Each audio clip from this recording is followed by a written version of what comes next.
Hi, I'm John Stevenson, and we're going to be looking at Daniel chapter 11 and its treatment of the Seleucids and the Ptolemies in our continuing study of the period between the Testaments.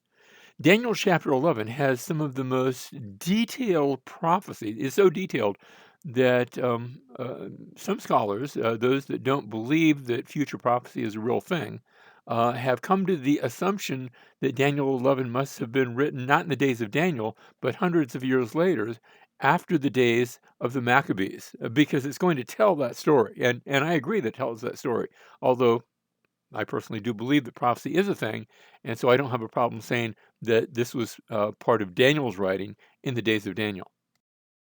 Chapter 11, verse 3 talks about a mighty king who will arise, and he will rule with great authority and do as he pleases.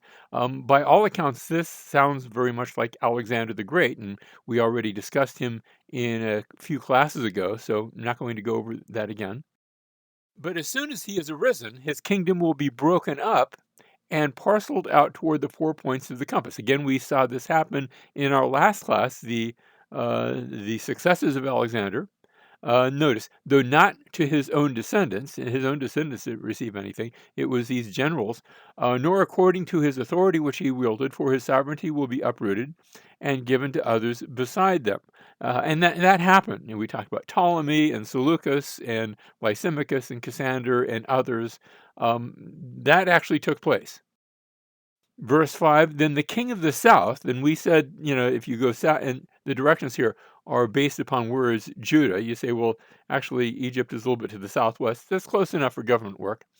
So the king of the south, that's Ptolemy, will grow strong along with one of his princes who will gain ascendancy over him and obtain dominion. His dominion, that is one of his princes, will be a great dominion indeed.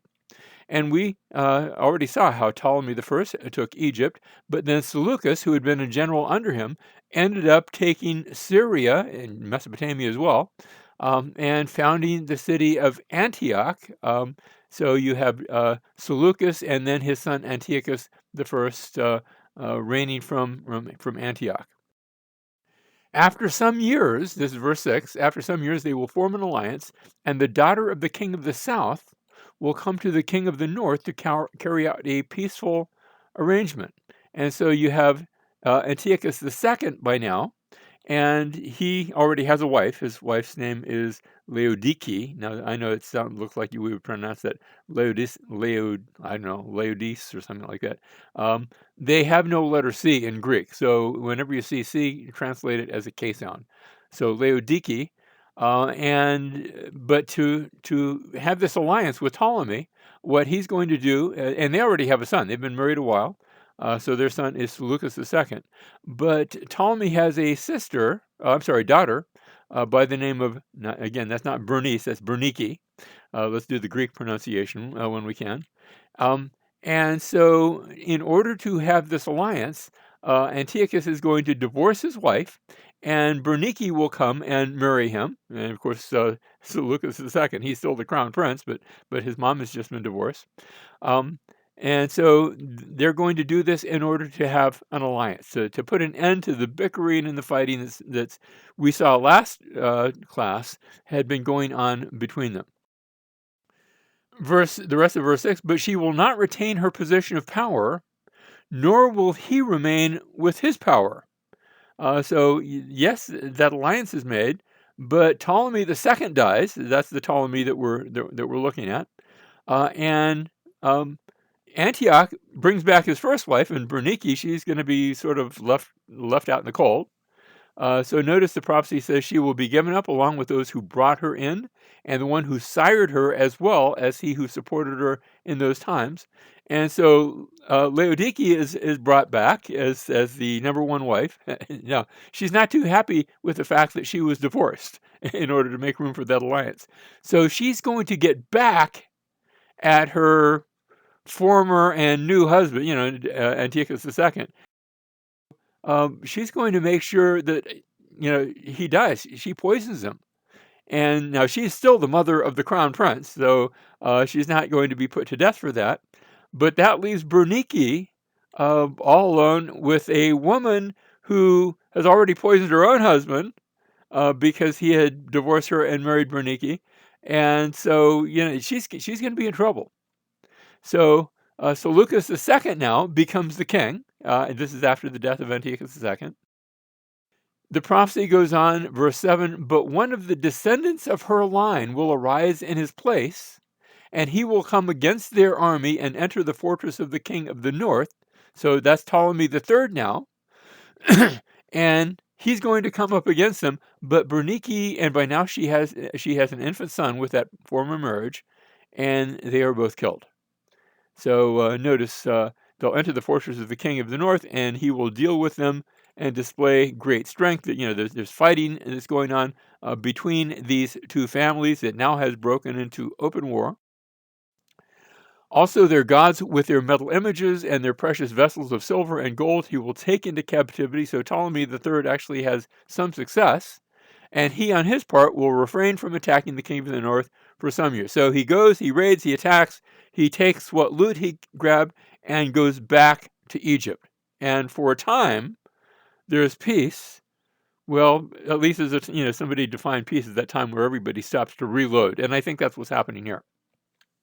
So Ptolemy III had conducted raids in the north, but a famine in Egypt now precipitates his return, and so he has to go back and take care of business, and that's going to lead again to a ceasefire, at least. If you don't want to call it peace, at least it's a ceasefire.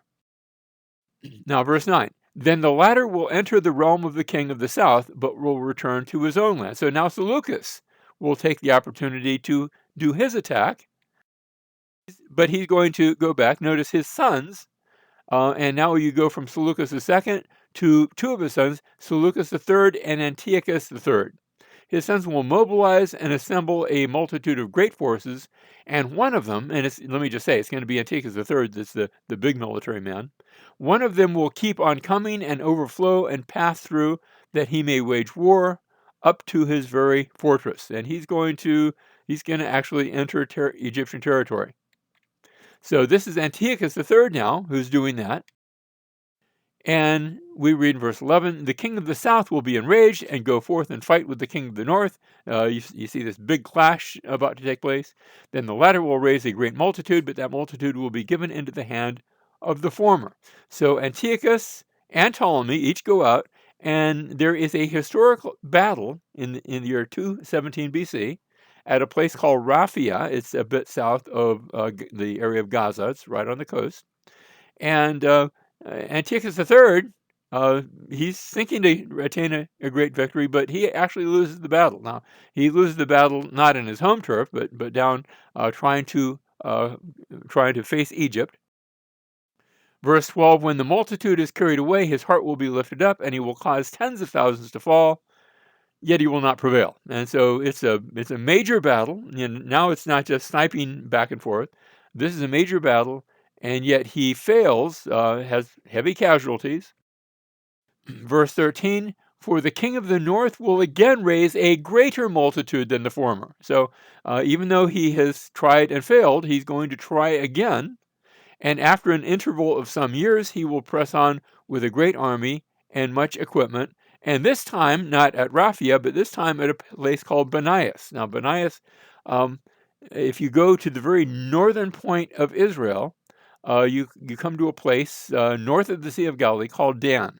The tribe of Dan didn't like their inheritance, and they had moved here. And that is also the place of this city, Banias. It's in exactly the same area. And this is where they fight. 200 BC, a number of years have passed. Verse 14, now in those times many will rise up against the king of the south. The violent ones among your people will also lift themselves up. Notice, your people, that's Daniel's the one who's being addressed here. This is a prophecy that Daniel is receiving from an angel.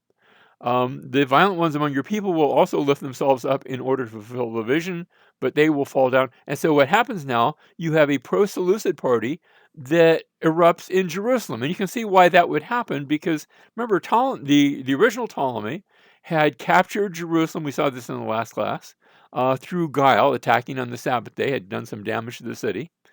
So there had been a bit of a anti-Ptolemy just idea there, just because of that. And now there's a pro-Seleucid party there in Jerusalem, and this is actually put down very heavily by the Ptolemies. They're not going to allow that sort of thing. So they go in, they put that down, and the Egyptian general, though, that is in charge, remember they had been at Banias and also some of the Phoenician cities, which had been in the pay of the king of the south, in the pay of the Ptolemies. Um, the Egyptian general now retreats to Sidon. Sidon is one of the southern Phoenician cities. Verse 15, and the king of the north will come, cast up a siege ramp, and capture a well-fortified city, that's Sidon, and the forces of the south, and that falls in 198 BC, and the forces of the south will not stand their ground, nor even their choicest troops, for there will be no strength to make a stand. So it's going heavily in favor of Antiochus III. He's winning this time. He continues, but he who comes against him will do as he pleases, and no one will be able to withstand him. He will also stay for a time in the beautiful land, that's Judah, that's the land of the Jews, with destruction in his hand. Verse 17, he will set his face to come with the power of his whole kingdom, bringing with him a proposal of peace, which he will put into effect. He will also give him the daughter of women to ruin it, but she will not take a stand for him or be on his side. So now the peace isn't just going to be with Judah, the peace is actually going to be with Egypt. And so now Antiochus III proposes an alliance with Ptolemy V. And to seal the alliance, how do you seal an alliance? You have a marriage where we're going to be family. And so his daughter Cleopatra, now this isn't the same Cleopatra that we're going to see later on, but it's the same name, and it's coming from the same extended family, okay? When you see the Cleopatra in the days of the Romans, that's going to be one of the Ptolemies. And here's how the name comes to them. So he gives his daughter Cleopatra to be the wife of Ptolemy V. And the idea, she's my daughter and she's loyal to me, but she's going to be with you, and I'll have sort of an inside track there in Egypt. Well, it doesn't turn out that way, because she now, when she's married to him, she becomes loyal to Ptolemy V. She's going to see herself now as an Egyptian. Now, I mean, she's Greek, yes, they're speaking Greek, her husband's Greek, but they're ruling over Egypt. And so that doesn't work out in the favor of Antiochus III as he thought it would. Yes, they have peace for a time. Verse 18, then he will turn his face to the coastlands. Now, there's coastlands all around the area, but when you talk about the coastlands, you're talking about those areas that the far off coast, not just the coast of Israel. So then he will turn his face to the coastlands and capture many. But a commander will put a stop to his scorn against him. Moreover, he will repay him for his scorn. So Antiochus now invades Greece, and notice you have in the west you've got both Rome and Carthage, and they've been having some serious fighting over the years. They've engaged in a war. It's known as the Punic War. That's named after the Puni, or the Phoenicians, which Carthage is a Phoenician colony, even though Phoenicia is just north of Judah. And Rome had won first one war and then a second, and the second was really hard to win, because the Carthaginians had a general that was a supreme strategist named Hannibal. And Hannibal had actually taken the war into Italy itself. He had taken elephants and marched from Spain across the Alps and down into Rome, and had just made a mess of Rome over a period of many, many years. And it wasn't until the Romans had sent a fleet of ships to Carthage and attacked Carthage head on that they had called for Hannibal's return. He had returned. He had fought Scipio Africanus. That's how Scipio Africanus got his nickname, Africanus, is winning against Hannibal. And Carthage had fallen, and Hannibal, the enemy of Rome, had fled to the east to find refuge. Who's going to be his friend? Well, Antiochus III had become his friend and had housed Hannibal. So that put him on the negative side of Rome. So Antiochus III is defeated by Rome. In Greece, he's fighting in Greece, not in his homeland. At Thermopylae, remember Thermopylae was a place where Xerxes had fought the 300 Spartans, and also at a place called Magnesia. So two battles that he had fought against Rome, and two battles. At that point he said, "Well, that's enough. I'm losing," and he had surrendered from Greece. He had turned from Greece, and now he was required by Rome, in order to obtain the peace with Rome, to send hostages to Rome, including his youngest son. So he's going to send his son Antiochus IV to Rome as a hostage. So verse 19, so he will turn his face toward the fortress of his own land, but he will stumble and fall and be found no more. Now what happens is Rome follows Antiochus III into Anatolia. And because Antiochus had attacked some cities in western Anatolia that had been friends of Rome, and Rome says, you can't attack our friends. And so Antiochus had to not only send one of his sons as hostage, but he also had to raise money to pay off Rome. And where's he going to get the money? Well, he actually travels to Mesopotamia, and he goes to different temples. That's a place where you go to find money. We're going to see that in just a minute. And while he is plundering an Elamite temple, that's Elam is in just southeast of Mesopotamia. While he's plundering an Elamite temple, he is killed by the mob. And Antiochus III, sometimes we call him Antiochus the Great. I'm not sure if he was that great, but he meets a great end at that point. Now, he had two sons. Actually, he had another one that we're not going to discuss because he doesn't play into this picture. But he has the older son, Seleucus IV. He actually had an older one than that, but he's not playing a part in this. Seleucus IV, who now becomes a king, and he also has a younger son, Antiochus IV. Remember I said one son had to go and be a hostage.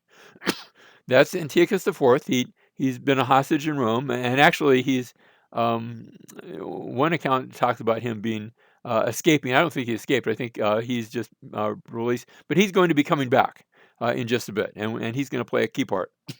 Meanwhile, that money is still an issue, and there's a captain of the guard that has a quarrel with the high priest, captain of the guard in Jerusalem, a Jewish captain of the guard, named Simon. And he gets fired from his job, and he's very upset, and he goes and reports to some of the underlings of Seleucus IV that the temple is just packed with money.